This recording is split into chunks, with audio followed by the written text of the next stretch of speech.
नमस्कार किसान भाइयों, मैं सूर्यदेवल फिर से हाजिर हूँ आपके अपने चैनल एग्रीकल्चर गुरुजी में। किसान भाइयों, आज हम बात करेंगे सरसों में पहले पानी पर हमें यूरिया डालना चाहिए या फिर नहीं डालना चाहिए, और डालना चाहिए तो इसकी कितनी मात्रा हमें पहले पानी पर डालनी चाहिए, जिससे कि किसान भाई एक सही और अच्छा उत्पादन अपनी सरसों की फसल से, अपनी सरसों की खेती से ले सके। तो इस वीडियो में आपको बिल्कुल सटीक और सही जानकारी दी जाएगी। या फिर किसान भाइयों, हमें यूरिया के साथ कौन कौन से खाद और डालने चाहिए, जिससे कि हमारी जो सरसों की फसल है वो अच्छी तरीके से ग्रोथ कर सके, उसके ऊपर नई नई टहनियाँ ज़्यादा मात्रा में बन सके, और नई नई जो उसके अंदर हमारी फलियाँ बनती हैं, फलियों की संख्या ज़्यादा बन सके, और हमें एक अच्छा उत्पादन सरसों की फसल से प्राप्त हो सके। तो सब कुछ मैं इस वीडियो में बताने वाला हूं। वीडियो को आप पूरा देखें, जिससे कि आपको एक सही और अच्छी जानकारी किसान भाइयों मिल सके। तो चलिए शुरू कर लेते हैं आज का अपना टॉपिक, सरसों की फसल के अंदर पहले पानी पर हमें यूरिया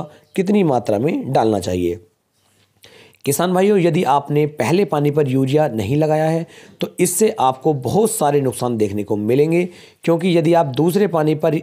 या फिर तीसरे पानी पर यूरिया की मात्रा ज़्यादा भी डाल देते हैं, तब भी आपको कोई भी बेनिफिट देखने को नहीं मिलता, क्योंकि जो पहले पानी की बात होती है वो अलग ही रहती है। क्योंकि कहीं कहीं पर 2 सिंचाइयाँ होती हैं सरसों की, और कहीं कहीं पर किसान भाई 3 सिंचाइयाँ भी कर देते हैं, क्योंकि जहाँ पर रेतीली मिट्टी है वहाँ पर 3 सिंचाइयों की आवश्यकता भी पड़ जाती है। लेकिन अमूमन किसान भाइयों 1 से 2 सिंचाइयों के अंदर ही हमारी सरसों की जो फसल होती है ये पक करके तैयार हो जाती है। तो कोशिश करें कि जब आप पहली सिंचाई करेंगे उस समय पर यूरिया की एक अच्छी और बेसल डोज जो है आप डाल दें, क्योंकि पहली डोज जो होगी ये बहुत ही शानदार रिजल्ट आपको किसान भाइयों निकाल करके दे सकती है। और इसके साथ कौन कौन से खाद डालने हैं उसके बारे में बात कर लेते हैं।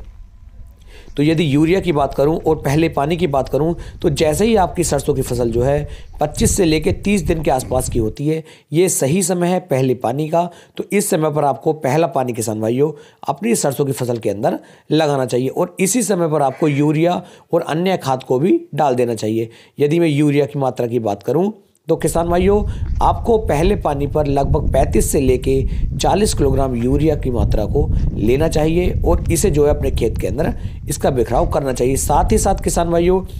यदि आपने सल्फर का उपयोग बुआई के समय पर नहीं किया है तो आपको यहाँ पर सल्फर की मात्रा 4 से लेके 5 किलोग्राम प्रति एकड़ के हिसाब से लेनी चाहिए। और यदि किसान भाइयों आपके खेत के अंदर दीमक का अटैक है, किसी और कीटों का अटैक है, तो यहाँ पर आप 3 से लेके 4 किलोग्राम जो रिजेंट आता है, रिजेंट की मात्रा भी ले सकते हैं। और इन तीनों को अच्छी तरीके से किसान भाइयों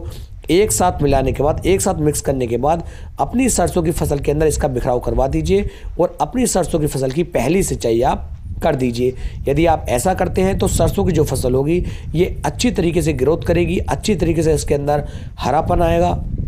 और किसान भाइयों इसके अंदर नई नई टहनियों का निर्माण होगा, और नई नई जो इसके अंदर हमारी फलियां बनती है, फलियों की संख्या भी ज़्यादा रहेगी, जिससे किसान भाइयों आपको जो है आने वाले समय में एक अच्छा उत्पादन सरसों की फसल निकाल करके दे पाएगी। तो इस तरीके से आपको पहले पानी पर इन 3 उर्वरकों को, इन 3 खादों को डाल करके एक अच्छा उत्पादन आप प्राप्त कर सकते हैं। यदि वीडियो पसंद आई हो तो वीडियो को लाइक, कमेंट और शेयर करना किसान भाइयों बिल्कुल भी ना भूलिएगा।